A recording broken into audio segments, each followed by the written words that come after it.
Hey guys, it's Butzek here in Vancouver. And for today's video blog, I wanted to talk about being a first-time home buyer and whether it's a good time for you to buy, and if yes or no, and how you can climb up that mountain and over that mountain of the down payment, because that's always the tough hill for people to get over. And this video blog was inspired by an article actually I read in the magazine. They had a really good feature for the March and the April edition 2019. And they talked about, they looked at different segments of the market. So they looked at a first-time buyer, an upsizer, a downsizer. And what I want to do is for the next 3 video blogs is look at these. Let's start with the first-time home buyer. And I think, there's a lot of people who are worried right now. They're thinking the market is coming down. It certainly is on the detached homes, but on condos as well. And while that may be the case, there is a pullback. We're seeing, 2, 3, 5% in some cases. That also represents a great time to get a place. And the reason why that is that right now you're not having to deal with competition. If you found a place you really liked, you could actually be the only person making an offer. And when that's the case, you can pull that price down quite a bit. You can save 20, 30, 50,000. I had a client who bought a townhouse, saved over $70,000 a couple of months ago. That was unheard of 2 years ago. So you've got that extra time. You can put conditions in the offer like financing, inspection. Your broker has time, your inspector has time. It's just a more comfortable way to make a purchase in a slower market like this one. Now, the other thing I want to talk about is just getting into the market, just jumping in. A lot of people will be scared, especially first-time home buyers. And what you have to remember in Canada is that the government throws you one bone, and that bone is there's the capital gains principal home exemption. So that means that if you bought a home today for $600,000 and 10 years later you sold it for $750,000, $600,000 to $750,000, you've made $150,000. And you don't pay $1 in tax on that, if that's your principal residence. You do not get a gift like that from the government very often, and that's your principal, that's called your capital gains exemption, and you've got to take advantage of that.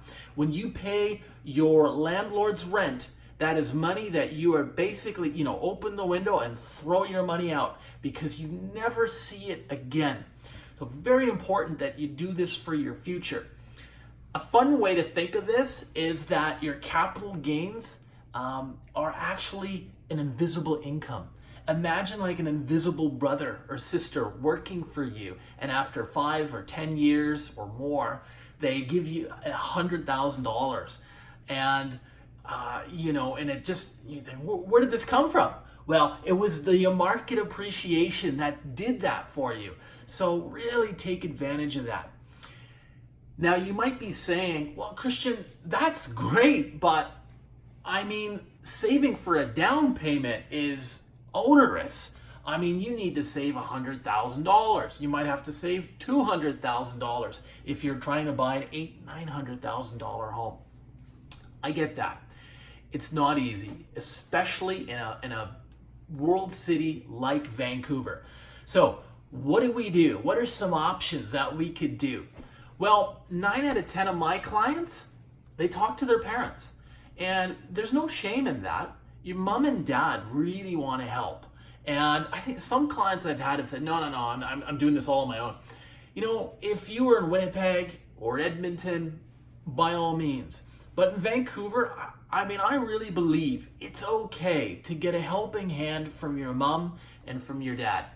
And often I've seen, without fail, I've seen almost every single one of my buyers under 50 get help from their family. I had one client who actually called his friends who he was really close with and got about $15,000, $20,000 in loans.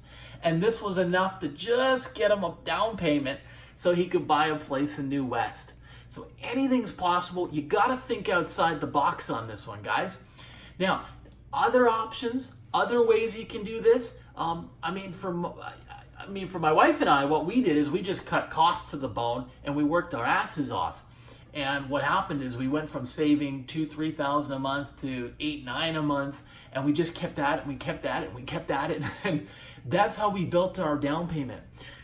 Didn't happen in a month. It took about 15 to 18 months of working that way. My wife got an extra job at the supermarket. So you can do this. I know it's hard work, but remember, it's what we say, right? Short-term pain, long-term gain. And the real estate market, our careers are very much the same way. I'll give you an example, a little story. I went to a party about 2 months ago, a goodbye party, and my wife and I, we met this really friendly, gregarious Vietnamese fellow, and he works for CN Rail. Just a really great guy, and he basically told us about how his family came over from Vietnam. They had nothing with them, and all they did is all of them seemed to work 2 jobs, and finally they were able to save up some money and buy a place. And he was modeling his parents. This young man, he must have been 26, 27. He's working as a bartender at night. He's working for CN Rail during the day. And I believe had bought his first place that way and saved up his first down payment. So it can be done. We can all do this. You just have to push yourself a little bit to sometimes get that down payment if you don't have parents who can help you with it. So I hope this message has been of value to you. I hope you can feel that sort of sense of passion and energy I have. I've done this, and I really believe that you can too. Don't ever let people talk you down or just suggest that it's too hard and you'll never own in Vancouver. Take that script out of your mind and throw it away. Anybody can do it. If I can do it, so can you. And I would love to hear your story. Feel free to leave comments down below. We'll see you next time. Thanks for watching.